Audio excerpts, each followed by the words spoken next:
शारदा तानवी आज अपने YouTube channel पर करवा रही हूँ कक्षा 11th की पुस्तक, हिंदी साहित्य की पुस्तक अंतराल में हुसैन की कहानी अपनी जवानी, इस पाठ के प्रश्न उत्तर। अगर आपको मेरा वीडियो पसंद आए तो प्लीज़ लाइक, कमेंट और शेयर करना बिल्कुल भी ना भूलें। चैनल को भी सब्सक्राइब करना ना भूलें, जिसके लिए आपको स्क्रीन पर दिए गए बेल आइकन को दबाना है। हम प्रारंभ करते हैं। प्रश्न 1। लेखक ने अपने 5 मित्रों के जो शब्द चित्र प्रस्तुत किए हैं उनसे उनके अलग अलग व्यक्तित्व की झलक मिलती है, फिर भी वे घनिष्ठ मित्र हैं, कैसे? लेखक ने अपने जिन 5 मित्रों का शब्द चित्र प्रस्तुत किया है वे ये हैं: मोहम्मद इब्राहिम गौहर अली, डॉक्टर मनव्वरी का लड़का अरशद, हामिद, कुंवर हुसैन, अब्बास जी अहमद, अब्बास अली फिदा।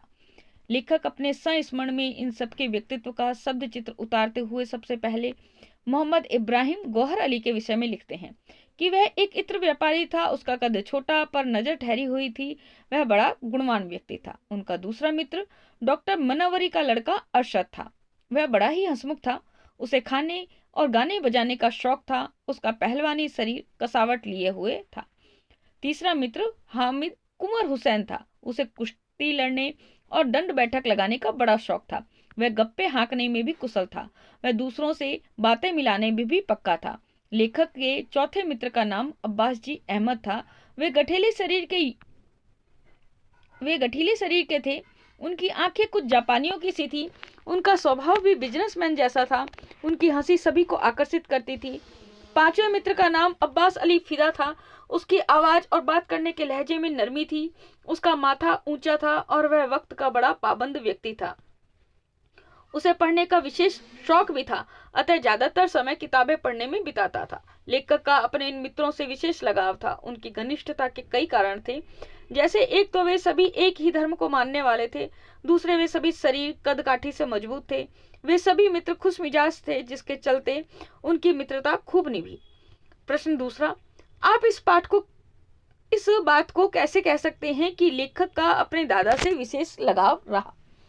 इसका उत्तर, लेखक अपने दादाजी के प्रति अत्यधिक लगाव रखता था। दादाजी की मृत्यु के बाद भी वह उनके कमरे में जाकर स्वयं को बंद कर लेता था। वह अपने दादाजी की भूरी अचकन पहनकर उनके बिस्तर पर ऐसे सोता था मानो उसके दादा अब भी उसके साथ सो रहे हों। वह अपने दादाजी को याद करके गुमसुम ही रहता था। वह किसी से बातचीत भी नहीं करता था।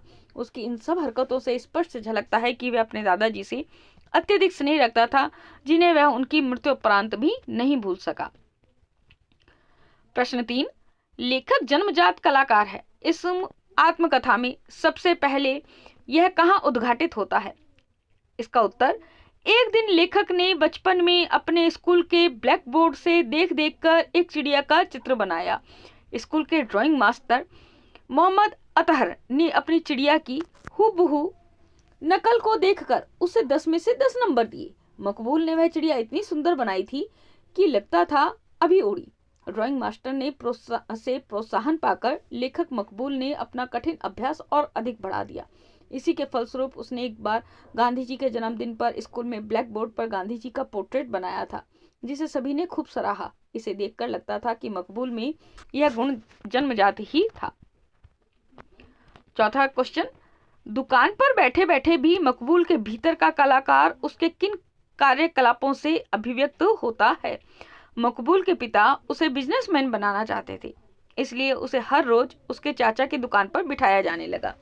वह भी इन दुकानों पर बैठने लगा। दुकान पर बैठे बैठे भी उसका मन ड्राइंग और पेंटिंग में डूबा रहता था। उसे दुकान में रखी वस्तुओं की कीमत तक याद न होती थी। यदि दुकान पर रहते हुए वह 10 रुपए का सामान बेचता तो बैठे बैठे कॉपी में 20 स्केच बना डालता था। वह दुकान पर बैठे बैठे वहां से रोज गुजरने वाली मेहतरानी को ध्यान से देखता रहता था। एक दिन उसने उसका भी स्केच बना डाला।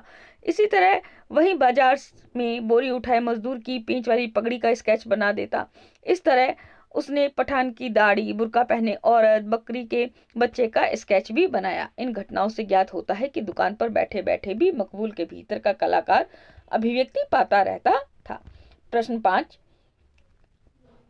प्रचार प्रसार के पुराने तरीकों और वर्तमान तरीकों में क्या फर्क आया है? पाठ के आधार पर बताना है। उत्तर, यह सत्य है कि समय व आवश्यकता के अनुसार सभी वस्तुएं बदलती हैं। आज के समय में प्रचार प्रसार के माध्यम भी इसके अपवाद नहीं है। मकबूल जी ने अपने पाठ में जिस प्रचार माध्यम का जिक्र किया है, अब वह तरीका प्राचीन हो चला है। पहले शहर के थिएटर में लगी फिल्म का प्रचार करने के लिए पोस्टर लगे तांगे के साथ ब्रास बैंड पार्टी चलती थी। यह पूरी टीम शहर की गली गली घूमकर फिल्म का प्रचार करती थी। रंगीन पतंगी कागजों पर छपे हीरो हीरोइन की तस्वीर वाले पैम्पलेट्स बांटे जाते थे। वर्तमान में संचार माध्यम में तेजी से विकास और परिवर्तन हुआ है। आजकल इन सब के विज्ञापन प्रसारण में टीवी, रेडियो आदि इलेक्ट्रिक उपकरण आ गए हैं जो हर घर में मिलते हैं। इनके विज्ञापन के साथ साथ अब अनेक प्रतियोगिताएं भी आयोजित की जाती हैं जिनमें दर्शक वर्ग बढ़ चढ़कर हिस्सा लेता है।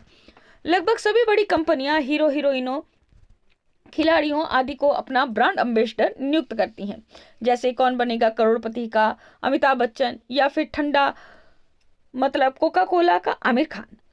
प्रश्न 6, कला के प्रति लोगों का नजरिया पहले कैसा था, उसमें अब क्या बदलाव आया है? इसका उत्तर, पहले आर्ट के प्रति लोगों का नजरिया अच्छा नहीं था, इसलिए समाज में इसे सम्मान कम ही मिलता था।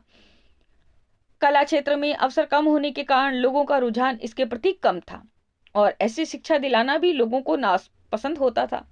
कला को पहले आजीविका का साधन नहीं माना जाता था। लोगों का विचार था कि यह काम मात्र मनोरंजन अथवा टाइम पास करने का साधन है। अधिकतर लोग कला को समय बर्बादी का कारण भी मानते थे। अब भौतिकतावादी और आर्थिक विकास की वजह से लोगों का कला के प्रति दृष्टिकोण बदला है।